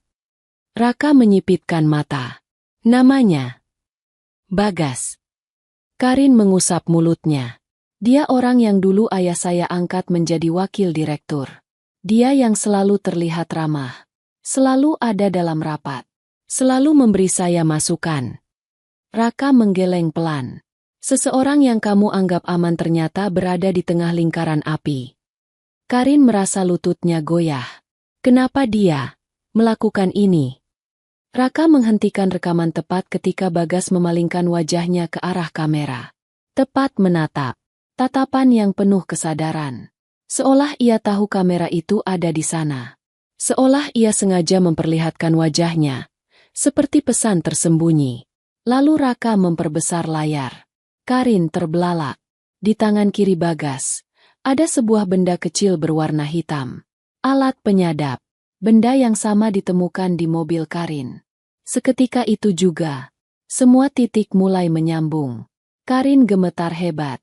Saya dijebak. Raka, saya dijadikan kambing hitam. Raka menatap rekaman itu lama. Kemudian ia bicara pelan. Penuh tekanan. Tapi itu baru permulaannya. Karin menatapnya dengan takut. Permulaan. Raka mengangguk. Dan kemudian, ia memutar rekaman 5 detik terakhir. Bagas berdiri di tengah ruangan server, menatap kamera ventilasi, lalu tersenyum tipis. Senyum, yang bukan hanya mengejek, namun juga mengancam. Senyum seseorang yang berkata tanpa suara, "Aku selalu selangkah di depanmu." Karin mundur 2 langkah. Tubuhnya lemas. Raka. Napasnya terasa sesak. Kalau dia tahu kamera itu aktif, berarti... Raka menatap Karin. Ya, Bagas tahu seluruh jejakmu. Termasuk fakta bahwa kamu sedang menyelidikinya. Karin memegang kepalanya. Raka, saya takut. Untuk pertama kalinya sejak mereka bertemu, Raka meraih lengan Karin dan menahan agar wanita itu tidak jatuh. Karin. Suaranya pelan, namun begitu tegas. Kamu tidak boleh takut. Karena kalau kamu ketakutan, game milik mereka menang dengan mudah. Karin mendongak menatap Raka. Air mata mulai menggenang. Lalu apa yang harus kita lakukan? Raka berdiri. Di wajahnya muncul ekspresi yang belum pernah Karin lihat sebelumnya. Ekspresi seorang pria yang tidak hanya siap bertarung, tetapi sudah biasa menghadapi situasi seburuk ini. Kita tidak main bertahan lagi, katanya perlahan. Kita mulai menyerang. Lorong menuju ruang kontrol terasa lebih sempit ketika Karin dan Raka keluar dari sana. Pintu tertutup perlahan di belakang mereka. Namun ketegangan yang ada di dalam ruangan itu masih mengikuti langkah kaki mereka. Suasana di lantai 1 tetap sunyi, namun bukan sunyi yang menenangkan, melainkan sunyi yang terasa seperti seseorang sedang mengawasi dari balik tembok. Karin berjalan dengan napas pendek. Setiap langkahnya membuat dadanya terasa semakin sesak. Ia tidak pernah membayangkan bahwa hidupnya akan berada di tengah pusaran bahaya seperti ini. Tidak pernah membayangkan bahwa perusahaan yang ia pimpin dengan keras dan disiplin ternyata menjadi tempat penuh jebakan. Sementara itu, Raka berjalan di depan, dengan langkah stabil dan mantap. Tidak ada kegelisahan di wajahnya. Tidak ada ragu. Hanya fokus. Karin memperhatikan punggung pria itu. Ada sesuatu tentang cara Raka bergerak. Sesuatu yang tidak wajar dimiliki seorang montir desa. Setiap gerakannya seperti sudah diperhitungkan. Setiap langkahnya seolah tahu persis mana tempat aman dan mana yang berbahaya. Dan hal itu membuat rasa penasaran di hati Karin semakin kuat. Namun ia tidak berani bertanya sekarang. Belum saatnya. Setelah memastikan tidak ada orang mengikuti mereka, Raka membawa Karin ke lantai 8, sebuah lantai yang relatif sepi. Lantai itu berisi ruang kerja lama yang sudah jarang digunakan sejak renovasi. Cahaya lampu redup. Bayangan meja-meja kosong memanjang di lantai. Kenapa kita ke sini? Karin bertanya pelan. Raka memeriksa seluruh ruangan dengan cepat. Sudut, ventilasi, bahkan bawah meja. Setelah yakin aman, barulah ia menjawab. Kita butuh tempat yang tidak diketahui siapapun. Semua lantai lain penuh kamera dan aktivitas. ujarnya pelan. Karin mengangguk. Meski matanya tetap penuh ketakutan. Raka berdiri tepat di hadapannya, menautkan kedua tangannya di dada. Karin, sekarang aku butuh kamu dengar baik-baik. Apa yang akan aku jelaskan ini tidak boleh keluar dari ruangan ini. Karin berdiri tegak. Aku dengar. Bagas mencuri server bukan untuk dijual, kata Raka. Dia ingin menghapus semua bukti yang bisa menyelamatkanmu, dan menyisakan data palsu yang akan menjatuhkanmu. Karin menunduk. Saya dijadikan orang yang paling mudah disalahkan. Raka mengangguk. Karena kamu punya posisi tinggi, dan kalau kamu runtuh, seluruh perusahaan ikut runtuh. Karin menggigit bibir bawahnya. Dia ingin menghancurkan perusahaan ayah saya. Raka mendekat pelan. Karin, Bagas tidak bekerja sendirian. Karin langsung mengangkat wajah. Bagas hanya tangan. Ada otak di belakangnya. Seseorang yang punya kepentingan besar. Seseorang yang ingin perusahaan ini runtuh, atau diambil alih. Karin mundur setengah langkah. Siapa? Siapa yang melakukan semua ini? Raka menatapnya dengan mata penuh ketenangan. Karin, kamu belum siap dengarnya. Karin menggeleng cepat. Tidak. Aku harus tahu. Nada suara Karin pecah. Beberapa detik ia hanya berdiri diam. Dadanya naik turun. Air mata menggenang namun tidak jatuh. Raka, hidup saya, perusahaan saya, nama saya, semuanya dipertaruhkan. Tolong jangan tutupi apapun lagi.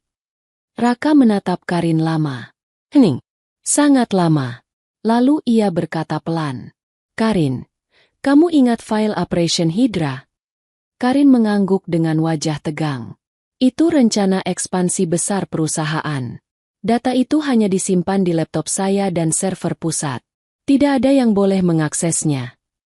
Kalau file itu hilang dari mobilmu, Raka berhenti sejenak. Artinya seseorang di dalam perusahaan membukanya secara fisik. Karin menahan napas.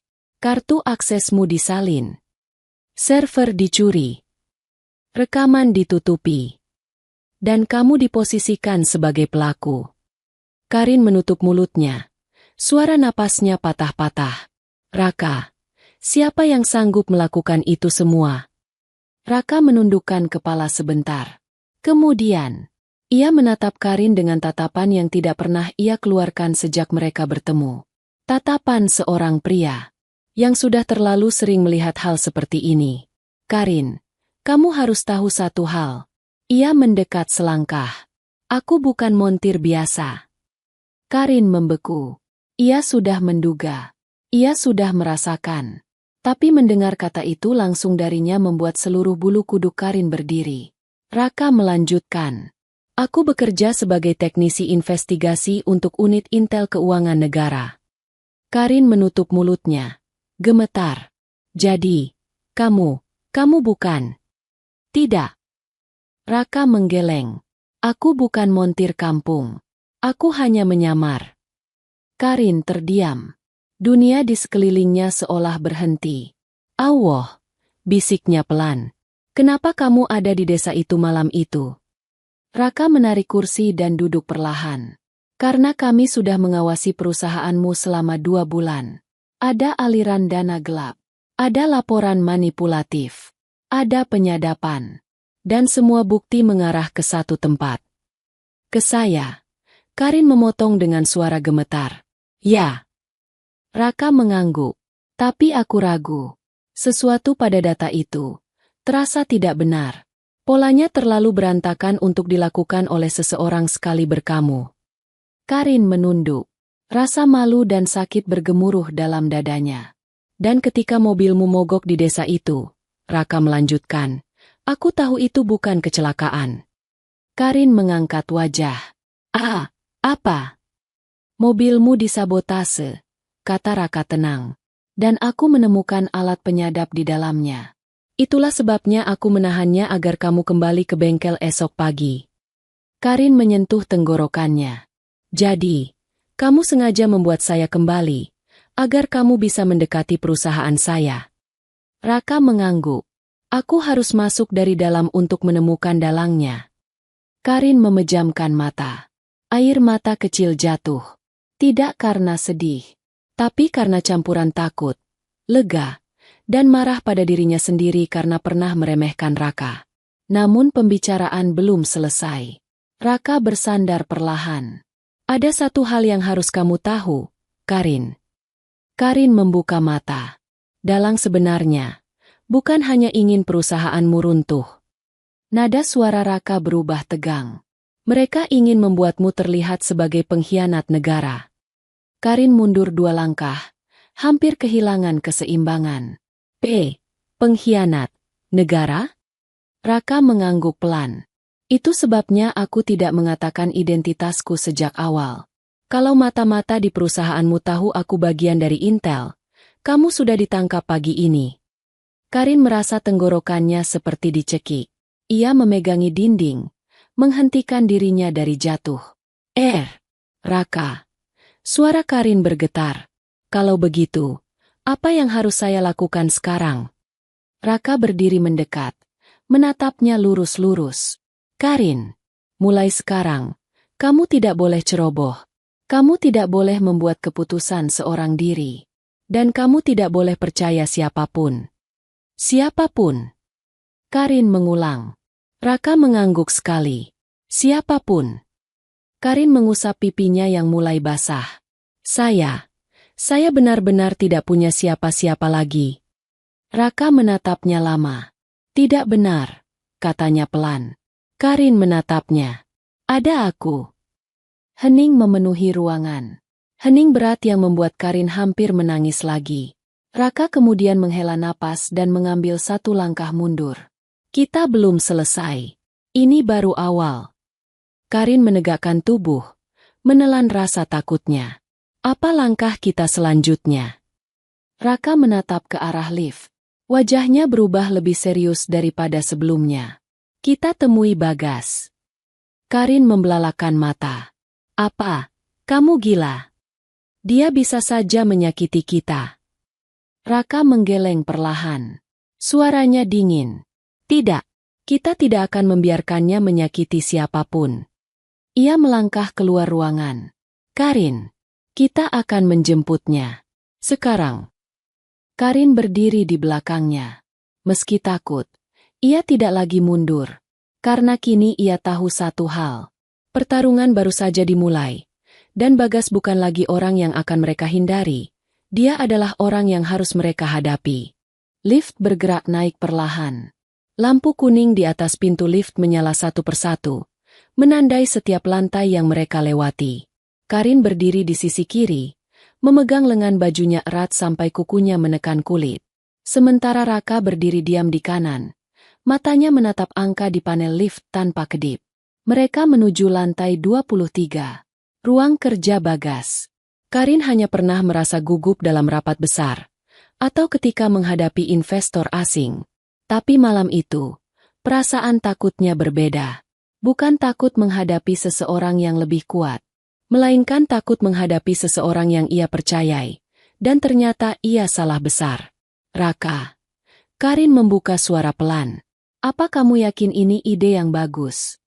Raka hanya menjawab tanpa menoleh. Kita tidak datang untuk berdebat. Karin, kita datang untuk memaksa Bagas menunjukkan diri. Kalau dia agresif. Karin menelan ludah.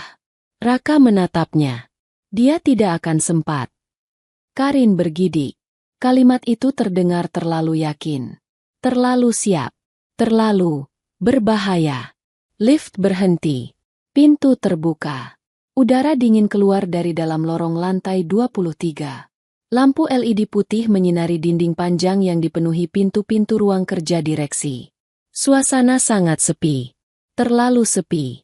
Karin berjalan perlahan di belakang Raka. Suara tumitnya terdengar jelas di lantai marmer. Setiap kali suara itu memantul di dinding, Karin merasa seolah ada bayangan yang mengikuti mereka. Raka berhenti di depan pintu dengan nama kecil bertuliskan Bagas Pradipta, Wakil Direktur Operasional. Ia memutar kepalanya sedikit. Kamu siap? Karin tidak yakin. Tapi ia tetap mengangguk. Raka mengetuk pintu sekali. Tidak ada jawaban. Ia mengetuk lagi, lebih keras. Tetap tidak ada suara. Karin menelan napas. Dia, tidak ada. Raka tidak menjawab. Ia menyentuh handle pintu. Perlahan ia tekan. Dan pintu langsung terbuka. Tidak terkunci. Karin memegangi mulutnya. Mereka masuk perlahan. Ruangan Bagas selalu rapi. Meja kerja modern, kursi hitam besar, rak buku tersusun rapi, dan lampu kantor yang terang lembut. Namun ruangan itu malam itu tidak sama. Tirai jendela setengah terbuka. Kertas-kertas berserakan di meja. Komputer menyala dengan layar menampilkan error. Dan kursi Bagas kosong. Terputar sedikit seolah baru saja diduduki seseorang. Karin. Raka melangkah lebih dalam. Jangan masuk lebih jauh. Karin berhenti di dekat pintu. Raka memeriksa ruangan cepat. Menyapu segala kemungkinan. Mata pria itu bergerak cepat. Memperhatikan setiap detail. Kemudian sesuatu membuatnya berhenti di depan meja kerja.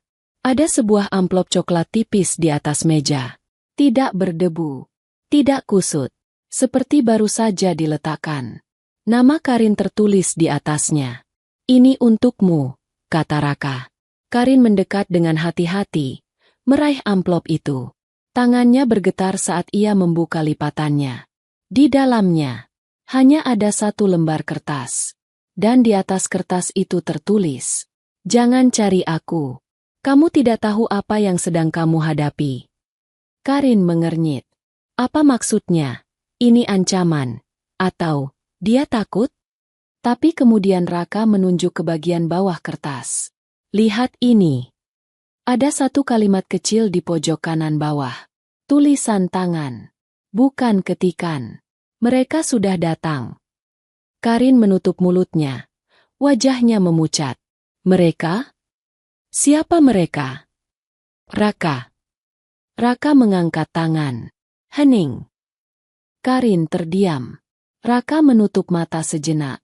Lalu membuka perlahan. Ada seseorang di ruangan sebelah. Karin langsung membeku. Berapa orang? Bisiknya. 1. Bagas. Karin hampir berlari. Tapi Raka menahan tangannya. Jangan. Dengarkan aku. Raka mendekatkan wajahnya. Suara rendah namun kuat. Kalau dia Bagas, dia tidak akan sembunyi. Dia ingin kamu lihat wajahnya. Ia ingin kamu takut. Karin merasakan lututnya melemah lagi. Raka berjalan pelan ke arah pintu kecil yang menghubungkan ruangan Bagas dengan ruangan rapat mini di sebelahnya. Ia mendekat dengan langkah senyap seperti bayangan. Karin berdiri jauh di belakang. Jantungnya berdetak keras sampai terasa di telinganya. Kit. Lampu indikator pintu berubah hijau. Raka membuka pintu itu pelan. Sangat pelan. Karin menahan napas. Ia merasa seperti tubuhnya membeku di tempat. Pintu membuka separuh. Dan ruangan itu gelap. Hanya cahaya dari lorong yang masuk sedikit, menerangi lantai keramiknya. Tidak ada orang. Kosong. Bisik Karin hampir tidak bersuara. Tunggu. Raka mengangkat tangan. Ia masuk setengah langkah. Mengukur ruangan dengan matanya. Mencari jejak.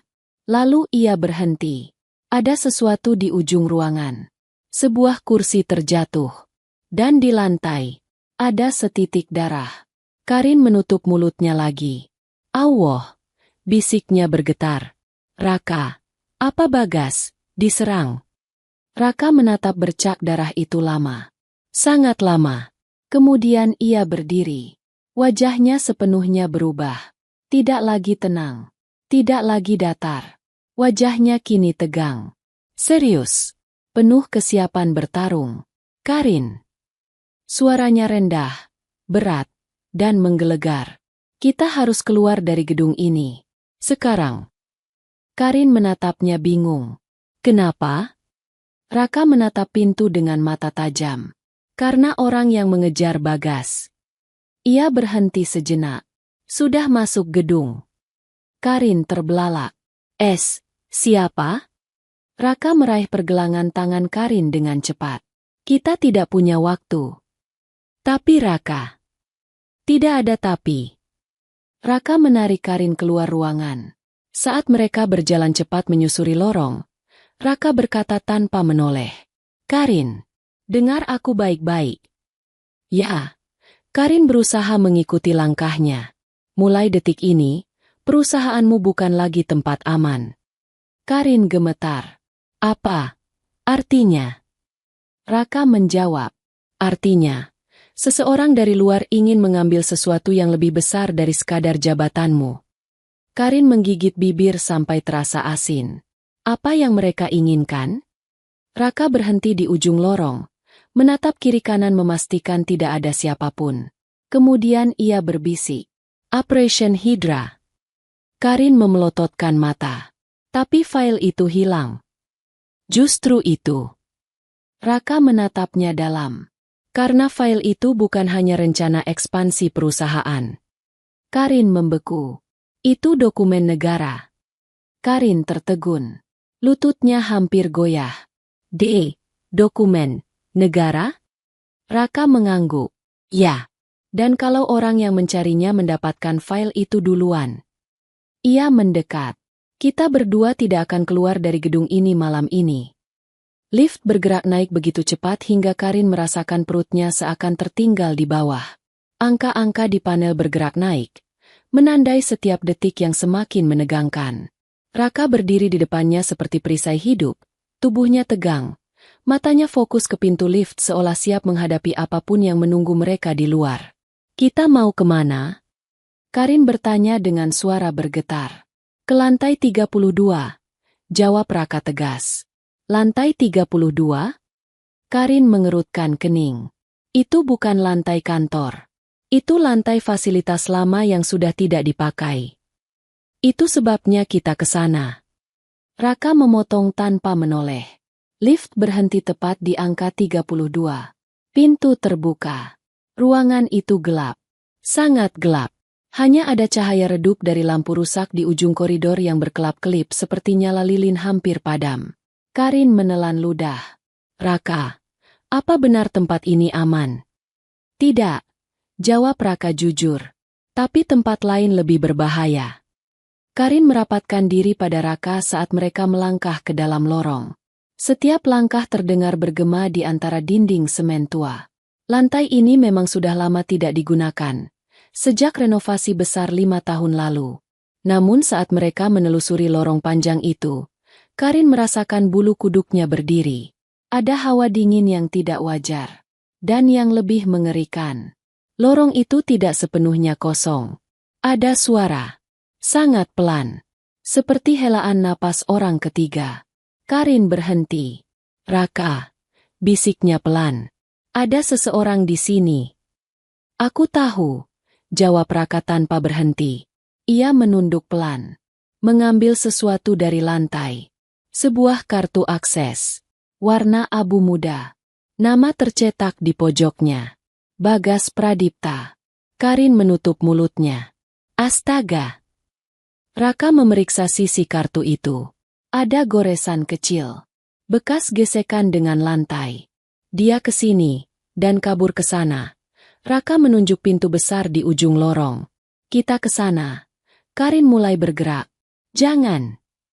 Raka menarik lengannya cepat. Tapi Bagas, mungkin dia terluka. Raka menatap Karin tajam. Kalau dia terluka dan masih sempat kabur, berarti yang mengejarnya jauh lebih berbahaya. Karin membeku. Ia sadar sesuatu. Raka tidak pernah bicara sembarangan. Apa? Dia diculik. Karin sampaikan ketakutannya. Bukan. Raka menatap pintu ujung lorong. Dia dikejar. Dan dia mencoba sembunyi. Karin mendekat. Lalu, kenapa ke lantai ini? Raka menjawab dengan suara rendah. Karena dia ingin bertemu seseorang. Kemudian pria itu berbalik menatap Karin dalam-dalam. Ingin bertemu aku. Karin merasakan jantungnya berhenti sejenak. Bagas, ingin bertemu Raka? Kenapa dia mencari kamu? Karin setengah berbisik. Karin, Raka berjalan ke ujung lorong sambil berbicara. Bagas tahu aku bagian dari unit intel. Dia kenal sistem kami. Dia tahu aku menyamar. Tapi dia tidak tahu apakah aku datang untuk menangkapnya. Atau menyelamatkannya. Raka berhenti tepat di depan pintu besar. Pintu itu sedikit terbuka. Dan dari dalamnya mengalir bau debu dan besi tua. Karin. Dengan semua bukti yang hilang, Bagas mungkin berpikir hanya aku yang bisa membersihkannya. Membersihkan? Karin mengulang dengan bingung. Ya, Raka mendekatkan wajahnya ke celah pintu. Membersihkan namanya. Kalau dia bukan dalang, dia pasti ketakutan luar biasa. Karena dia tahu dalangnya akan menyingkirkan semua saksi. Karin merasakan tubuhnya melemah. Dan dia saksi. Raka mengangguk. Kita masuk. Katanya akhirnya. Ia mendorong pintu besar itu perlahan. Pintu itu berdecit panjang. Ruangan di baliknya jauh lebih besar dari yang Karin ingat. Ruang peralatan lama, bekas ruang penyimpanan server versi awal gedung sebelum renovasi. Ada rak-rak kosong berjajar dari ujung ke ujung. Cahaya dari lampu rusak di atas membuat bayangan panjang di dinding. Karin merinding. Tempat itu seperti labirin gelap. Raka melangkah masuk beberapa langkah. Karin mengikutinya tepat di belakang. Ruangan itu sunyi. Tidak ada suara langkah. Tidak ada hembusan angin. Sampai suara kecil itu muncul. Tok, tok, tok. Seperti sesuatu memukul lantai. Karin membeku. Raka perlahan bergerak ke arah suara. Suara itu berasal dari balik rak besar. Semakin dekat. Semakin jelas. Dan ketika mereka berdua memutar arah rak itu, Karin langsung menjerit kecil. Ada seorang pria duduk bersandar ke dinding. Wajahnya pucat. Kemejanya robek. Ada luka di pelipisnya. Darah mengering di lehernya. Satu tangannya gemetar. Dan matanya penuh ketakutan. Raka. Bagas berbisik. Suaranya serak. Tolong, tolong saya. Karin tergerak maju. Bagas, kamu kenapa? Siapa yang menyerangmu?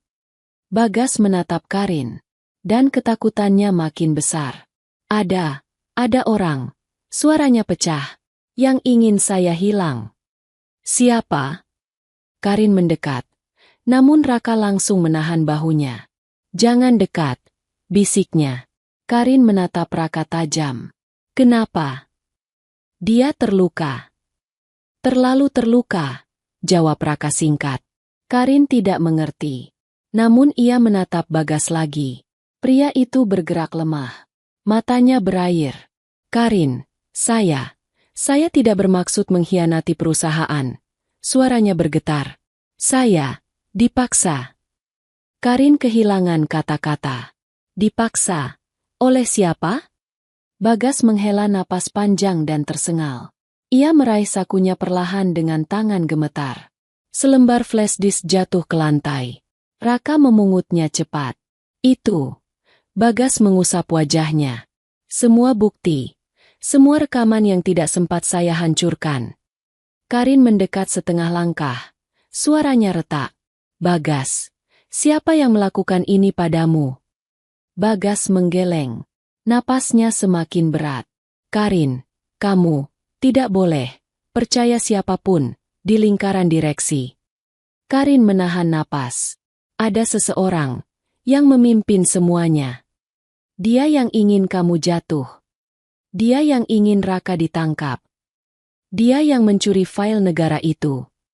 Karin hampir menangis. Siapa? Bagas. Siapa? Bagas menutup mata. Bibirnya bergerak pelan. Direktur utama. Karin membeku. Tubuhnya seolah membatu. Tidak. Ayah saya memilihnya. Bagas menggeleng. Pelipisnya berkeringat.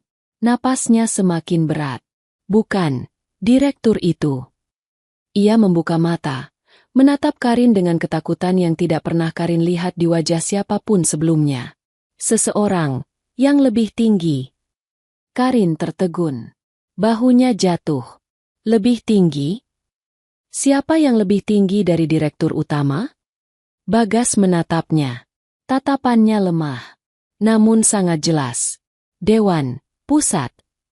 Karin tersentak, mundur 2 langkah. Hampir terjatuh. Dewan Pusat. Dewan Direktur yang membawahi seluruh grup perusahaan. Kelompok paling kuat. Kelompok yang bisa memecat CEO hanya dengan satu rapat. Kelompok yang dipimpin oleh ayahmu. Raka menyelesaikan kalimat itu pelan. Karin menatap Raka seolah dunianya runtuh. Tidak, ayah tidak mungkin melakukan ini. Bagas menggeleng. Napas semakin lemah. Bukan, ayahmu. Ia batuk keras. Tapi, seseorang yang bekerja, langsung, di bawahnya. Karin mengerutkan kening. Suaranya pecah. Siapa? Bagas tolong, siapa? Hening. Bagas membuka mulutnya perlahan. Dan saat namanya hampir keluar. Bra! Suara keras mengguncang ruangan. Peluru menembus rak besi di sebelah Raka. Karin menjerit. Bagas terkejut. Lalu limbung ke samping. Raka memeluk Karin dan menunduk cepat. Ada seseorang di dalam ruangan itu. Seseorang yang sejak tadi memperhatikan mereka. Raka menarik Karin perlahan sambil berbisik. Karin. Wanita itu gemetar hebat. Kita tidak sendirian di sini. Dan dari balik kegelapan antara rak-rak tua, suara langkah kaki terdengar. Lambat, tertekan, penuh ancaman. Seseorang keluar dari bayangan. Siluetnya tinggi, wajahnya tidak terlihat. Tapi satu hal pasti. Ia datang bukan untuk menakut-nakuti. Ia datang untuk menghabisi saksi terakhir. Dan mereka adalah target berikutnya. Lorong itu masih dipenuhi gaung dari langkah mereka sebelumnya. Namun kini hanya ada kesunyian yang menempel seperti embun dingin. Karin berdiri 1 langkah di belakang Raka, masih memegangi dadanya yang naik turun cepat setelah apa yang mereka lihat di ruang kontrol. Lampu lorong menyinari wajah Karin yang pucat, sementara Raka menurunkan napas dalam, mengarahkan tatapannya pada pintu ruang server di ujung kiri lorong. Di balik pintu itu, ia tahu jawabannya menunggu. Suasana mencekam terasa mengikat leher. Dingin, menahan kata. Karin mengikuti langkah Raka menuju pintu itu. Tanpa suara, tanpa jeda. Raka tidak menoleh. Namun ia merasakan ketakutan Karin, membuatnya melangkah sedikit lebih perlahan seolah mempersilakan Karin tetap berada dalam jangkauan perlindungan. Saat mereka sampai di depan pintu, Raka mengangkat tangan kanannya. Jari-jarinya masih penuh noda oli, namun gerakannya tegas. Ia menyentuh gagang pintu perlahan, mendorongnya sedikit. Terdengar suara klik lirih. Tanda pintu itu memang tidak pernah dikunci sejak seseorang memasukinya beberapa jam lalu. Cahaya biru redup dari layar server tersisa menyinari ruangan sempit itu. Raka masuk lebih dulu, menundukkan badan, memeriksa kanan dan kiri. Tidak ada siapapun. Namun ada sesuatu yang membuatnya berhenti tepat di depan rak paling kiri, mengambil sebuah kasa yang tergeletak di lantai. Bekas darah tipis terlihat di ujungnya. Ia mengernyit, memasukkan kasa itu ke saku jaket lusuhnya. Di belakangnya, Karin menahan napas sambil merapatkan kedua tangannya. Raka, siapa yang melakukan semua ini? Ucapnya pelan, suaranya hampir pecah. Raka tidak menjawab langsung. Ia berjalan menuju meja kecil di sisi kanan ruangan, tempat sebuah tablet perusahaan menyala dengan tampilan login terbuka. Ia menekannya sedikit, layar berubah, menampilkan rekaman akses sistem yang telah dibobol. Raka memerhatikan sederet notifikasi yang sudah ia duga sejak masuk ke ruang kontrol tadi. Ada seseorang yang memakai akses direktur, bisik Raka. Dan orang itu masuk sistem persis saat server keamanan dibuat mati sementara. Karin mengerutkan dahi. Otaknya mencoba menyatukan potongan puzzle itu. Akses direktur maksudmu? Raka menatapnya sebentar. Ini bukan direktur. Ini seseorang yang mencuri aksesnya. Dan orang itu tahu kita akan sampai di ruang kontrol tadi. Karin membeku. Wajahnya semakin pucat. Siapa? Siapa yang bisa melakukan semua ini? Namun sebelum Raka menjawab, suara langkah kaki pelan terdengar dari luar pintu. Raka cepat memberi isyarat dengan tangan agar Karin mundur. Lampu ruangan yang redup membuat suara itu terdengar lebih jelas. Mendekat, sebelum seseorang muncul di ambang pintu. Sosok itu berhenti di depan pintu. Tubuhnya tegak dengan pakaian kantor rapi.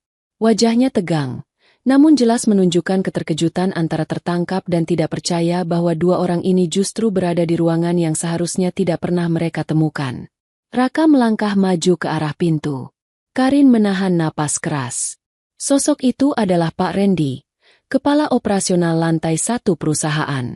Orang yang sejak awal terlihat begitu tenang dan loyal, namun terlalu sering muncul di titik-titik yang justru tidak seharusnya ia berada. Randy menatap ke dalam ruangan, melihat Raka berdiri di tengah cahaya biru layar server. Kalian tidak seharusnya ada di ruangan ini, ucapnya dengan nada bergetar namun mencoba. Raka mendekat lebih jauh. Langkahnya mantap dan datar. Kau yang masuk ruang kontrol sebelum kami, bukan? Kau yang membuat petugas itu pingsan.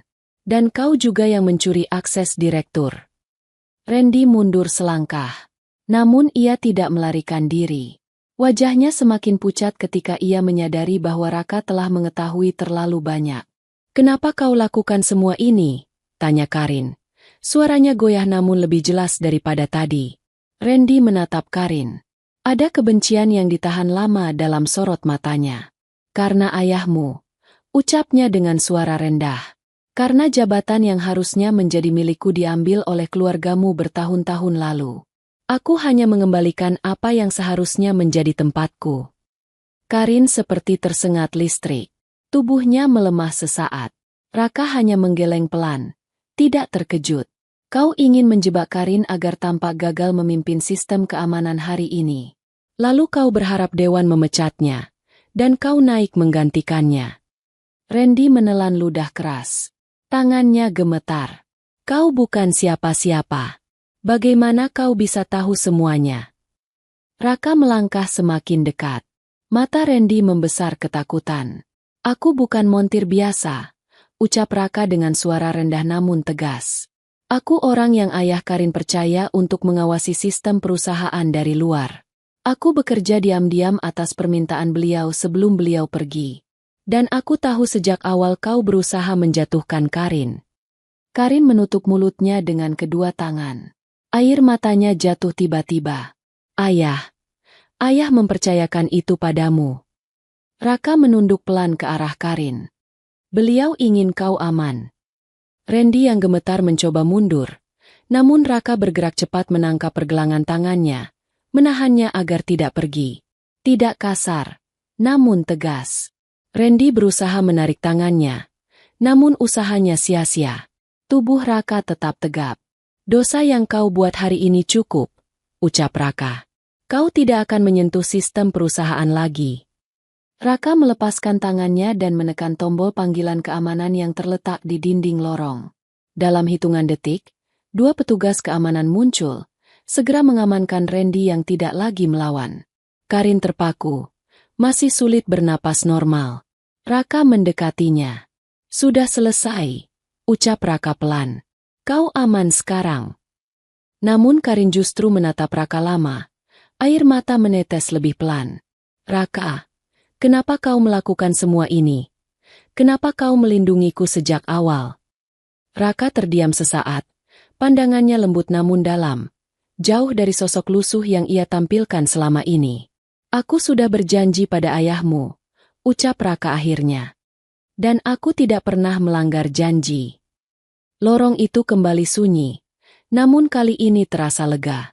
Cahaya lampu memantul pada tatapan Karin yang mulai stabil. Sementara Raka berdiri di sisinya, bukan lagi sebagai montir desa lusuh, namun sebagai seseorang yang memegang kebenaran sejak awal dan memilih untuk menyerahkannya di momen yang tepat.